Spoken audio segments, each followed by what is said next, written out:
releasing the final report of the investigation into the Border Patrol's Horse Patrol Unit, HPU, activity that took place on September 19, 2021 in Del Rio, Texas. The events that were investigated occurred during a mass migration surge near the International Bridge in Del Rio last September, when approximately 30,000 migrants entered or attempted to enter the United States. The investigative report will be available on our website, but I'm sharing the key findings with you today. I'll also be sharing information about our investigative and disciplinary process, as well as the corrective actions we're taking, so we learn from this incident and do better in the future. Now, before I discuss the results of the investigation, it's important that I'm clear right up front that the disciplinary process in this case is still ongoing. I have an obligation to preserve employees' due process and privacy rights, so I won't be discussing any proposed disciplinary actions today. I realize that this may not be what some of you expected, and I also realize that there are many rumors out there about potential sanctions, but this process is still ongoing, so it's appropriate that I not comment on it. For clarity purposes, it's important to understand that there are two types of investigations that can occur following incidents like this. The first type is a criminal investigation or review conducted by a prosecuting entity such as a U.S. attorney or a district attorney. And this is done to determine if there's a basis to charge someone with a crime. The second type of investigation, it's commonly referred to as internal or administrative. These investigations are generally conducted by an agency's Office of Professional Responsibility, and this is sometimes known as internal affairs in other law enforcement organizations. Administrative investigations determine if there were violations of an agency's rules or policies. They also provide a broader scope of information associated with an incident that can help an agency better address issues related to things like training, supervision, policies, and the like in the future. CBP's Office of Professional Responsibility, which is known as OPR, initiated this administrative investigation on September the 20th, 2021. This was one day after the incident involving the Horse Patrol agents on the banks of the Rio Grande River, close to the small community of Del Rio. Now, it's important that I am clear that OPR and its investigations are insulated from influence within and outside CBP, including the Department of Homeland Security. This means they don't even tell me what they're doing, and I certainly don't tell them how to do their job. In accordance with policy, OPR immediately referred this investigation to the DHS Office of Inspector General, OIG, since they have the option of investigating cases like this. The following day, the OIG notified CBP that it would not investigate this case, and they referred the matter back to CBP. Now, consistent with CBP policy, on September the 29th, 2021, OPR then presented the matter to the U.S. Attorney's Office for review and consideration of any potential criminal charges. After an extensive review, the U.S. Attorney issued their decision not to prosecute the case on March 11, 2022.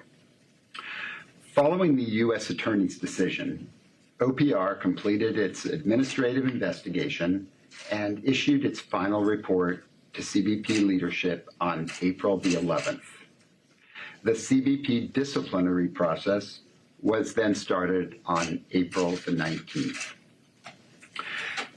Now, I've read the 500-page investigative report, so I want to convey that this investigation was detailed and comprehensive. Investigators conducted over 30 interviews with eyewitnesses, including members of the public and reporters on the ground. They talked to agents involved in the incident, Border Patrol leadership, and other CBP officials. Investigators also reviewed video footage, photographic evidence from multiple angles, and an array of documents and training materials that were related to the incident, including Horse Patrol operations. I should note that efforts were made to locate and interview the Haitian migrants directly involved in this incident. Given, though, the thousands of migrants present and the challenging nature of the scene, these individuals could not be located. Later, however, several of these individuals filed a suit against CBP, and information from the filings is included in the report. Discussions are also ongoing with attorneys representing the migrants to make them available for interviews by CBP's OPR investigators. The investigation has several findings, which generally fall into three main categories. The first category is command, control, and communications at the scene. Horse Patrol unit personnel carried out an operation at the request of the Texas Department of Public Safety that directly conflicted with Border Patrol operational objectives. In addition, the Border Patrol supervisor who authorized participation in the operation did not obtain additional guidance from higher up his chain of command. Finally, Border Patrol agents used an unmoderated and unrecorded tactical radio frequency, which contributed to some of the command and control deficiencies. The second category involved the use of the Horse Patrol units. Senior Border Patrol leadership elected to deploy Horse Patrol units that did not have appropriate training, supervision, and coordination. The horses involved in this incident were equipped with split reins, which can be twirled by the rider to guide the horse's movements. One agent involved in this incident reported twirling these split reins as a distancing tactic, but other members of the Horse Patrol program gave differing, inconsistent answers about whether twirling of split reins for any purpose was included in the agency's training. OPR's review of the Horse Patrol unit training documents did not reveal any specific guidance on twirling of the reins for any purpose. Horse Patrol personnel also gave inconsistent responses on whether they were trained or qualified to engage in crowd control. It is important to note that whips are not part of Border Patrol training or equipment. Likewise, OPR investigators determined that the agents involved in the Del Rio activity were not carrying whips. The third area focused on the individual actions of the agents. Despite initial appearances, after a careful review and analysis of videos, photos, and eyewitness accounts, this included an interview with a photographer on the scene and other members of the media, OPR found no evidence Border Patrol agents involved in this incident struck any person with their reins intentionally or otherwise. However, a determination was made that one agent acted in an unprofessional manner by yelling denigrating and offensive comments regarding a migrant's national origin and gender. This same agent acted in an unsafe manner by forcing his horse to narrowly maneuver around a small child on a slanted concrete ramp, which put the child's safety at risk.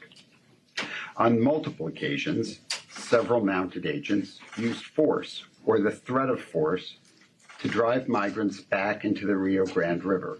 despite the fact that the migrants were already within the United States. Despite the actions taken by certain agents during this incident, there was no evidence found that any migrant was ultimately forced to return to Mexico or denied entry into the United States.